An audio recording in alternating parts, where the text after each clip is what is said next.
Hello everyone, welcome to the Rajasthan Adda 24/7। और सबसे पहले आप सभी को दीपावली और भैया दूज और छठ की ढेर सारी शुभकामनाएं और जीवन में आप इसी तरह आगे बढ़ते रहे ऐसी भगवान से प्रार्थना करता हूं।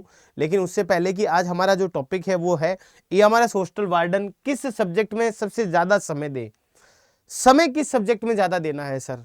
अब यहाँ पर 6 जो पार्ट के अंदर हमारा एग्ज़ाम होगा और एक बात से हम यहाँ पर शुरुआत करेंगे कि जिससे हम ये सारी की सारी चीज़ें समझ सकें कि ये हमारे पास में 6 सब्जेक्ट है, 6 पार्ट है आपके, जिसमें पहला पार्ट है जनरल अवेयरनेस, दूसरा है रीजनिंग, तीसरा है नॉलेज ऑफ आईसीटी, चौथा है पोक्सो, पांचवा है एडमिनिस्ट्रेटिव एप्टीट्यूड और छठवा है लैंग्वेज।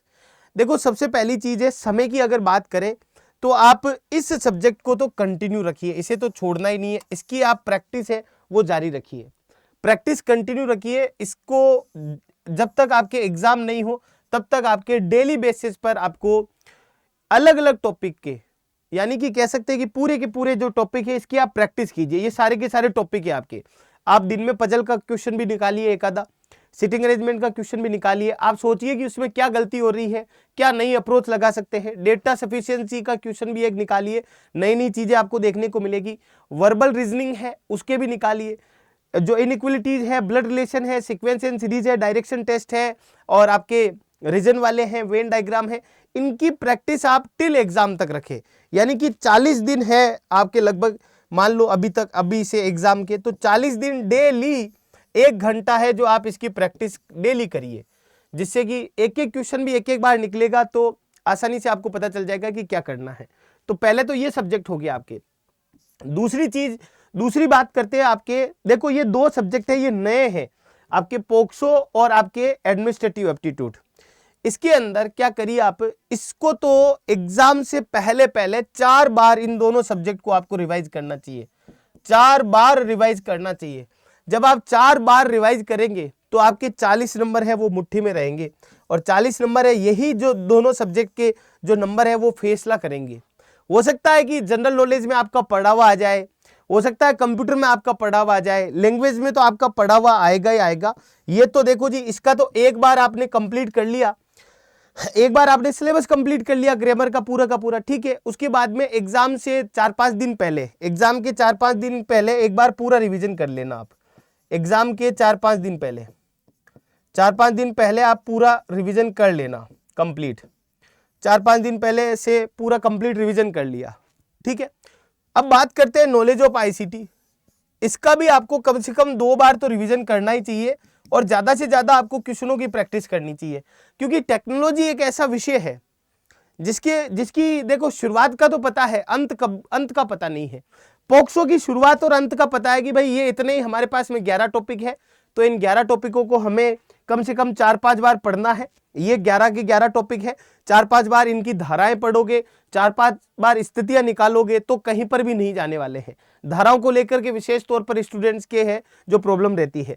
हॉस्टल एप्टीट्यूड के बारे में बात करते हैं तो 4-5 बार रिवाइज करोगे तो कोई समस्या नहीं है। लिमिटेड चीजें हैं कि भाई स्टूडेंट को कैसे मैनेज करना है, तो उनके लिमिटेड रूल्स है, इन्वेंट्री के भी लिमिटेड रूल्स है, सिक्योरिटी और सेफ्टी को लेकर के, काउंसलिंग को लेकर के, पेरेंट कम्युनिकेशन को लेकर के लिमिटेड रूल है। तो 4 से 5 बार विभिन्न प्रकार की स्थितियां, मिलान वाली स्थितियां, आपस में रिलेशन वाली स्थितियां आप देखोगे तो इस सब्जेक्ट में आप बहुत अच्छा कर सकते हैं। लेकिन ये जो आईसीटी है आपके, अब ये क्या शुरुआत तो होता है इसका, लेकिन इंटरनेट पर, साइबर सिक्योरिटी पर जब हम जाते हैं, कंप्यूटर नेटवर्क पर जाते हैं, इंफॉर्मेशन टेक्नोलॉजी पर जाते हैं, तब इसका अंत होता ही नहीं है। अगर एमएस ऑफिस की बात करते हैं तो इसको तो डेली बेसिस पर, देखो फंडामेंटल ऑफ कंप्यूटर है उसको आप तय कर सकते हो कि भाई मैं इसको पूरा कर लूंगा, ऑपरेटिंग सिस्टम को तय कर सकते हो। एमएस ऑफिस पर आप डेली प्रैक्टिस कीजिए, क्योंकि यहां से ही नंबर कटेंगे। डेली आप इसके बारे में कुछ ना कुछ चीजें सीखिए, डेली आपको शॉर्टकट की सीखनी है, डेली आपको फुल फॉर्म की है वो पक्की करनी है। कंप्यूटर नेटवर्क सिक्योरिटी और इंटरनेट डेली आपको क्या करना है, पढ़ना पड़ेगा। और आप मेरे साथ शाम 6 बजे इसकी क्लास होती है, तो शाम 6 बजे मेरे साथ जुड़ सकते हैं डेली बेसिस पर, ठीक है। ये तो ये बात होगी। तो यहां पर जो निकल के आ रही है चीजें वो, और जनरल अवेयरनेस के जो एजुकेशन फील्ड के क्वेश्चन है भाई, जितने ज्यादा करोगे उतना ही ज्यादा फायदेमंद रहेगा। तो यहाँ पर सबसे ज्यादा जो पढ़ने वाले विषय है वो पोक्सो और एडमिनिस्ट्रेटिव एप्टीट्यूड है। सबसे ज्यादा प्रैक्टिस वाले विषय है रीजनिंग और आपके आईसीटी है। रिवीजन करना है हिंदी का, जनरल अवेयरनेस, इनको भी नहीं छोड़ना है, छोड़ना किसी भी विषय को नहीं है। अब जैसे मान लो कि आपके पूरा हो गया कि साहब रीजनिंग तो मेरे पूरी हो गई है, कोई समस्या नहीं है, तो उसे छोड़ सकते हैं। हिंदी पूरी हो गई है तो उसे छोड़ सकते हैं, इंग्लिश पूरी हो गई है तो छोड़ सकते हैं आपके। उसके अलावा इन दोनों विषयों को और कंप्यूटर को तो बिल्कुल भी नहीं छोड़ना है। कंप्यूटर आपको स्कोर कराएगा और पोक्सो और एडमिनिस्ट्रेटिव एप्टीट्यूड आपको बाकी सब विद्यार्थियों से आगे लेकर के जाएंगे। जिन्होंने नहीं पढ़ा है, जिनके कॉन्सेप्ट क्लियर नहीं है, उन स्टूडेंट से आपको आगे लेकर के जाएंगे। तो आपको यहां पर हिम्मत नहीं हारनी है, लगे रहना है। तो बेसिकली ये प्लान था जो सक्सेस की ओर आपको ले जा रहा है। अगर कोई साथी है मान लो कि बेसिक कोर्स करना चाहता है, अभी भी मौका पड़ा है। बेसिक सिलेबस है जो पूरा करना चाहता है, अभी भी मान लो कि आपके टेस्ट सीरीज ज्वाइन करना चाहता है, अभी भी पोक्सो और एडमिनिस्ट्रेटिव एप्टीट्यूड के लिए बुक चाहता है, तो ये तीनों चीजें अड्डा 24/7 की मोबाइल एप्लीकेशन पर अवेलेबल है।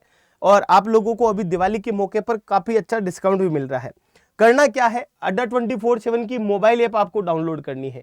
सर मोबाइल ऐप डाउनलोड करने के बाद क्या करना है, ऊपर ही ऊपर आपको सेलेक्ट योर कैटेगरी में यहाँ पर स्टेट एग्जाम में राजस्थान सेलेक्ट करना है। क्या सेलेक्ट करना है, राजस्थान।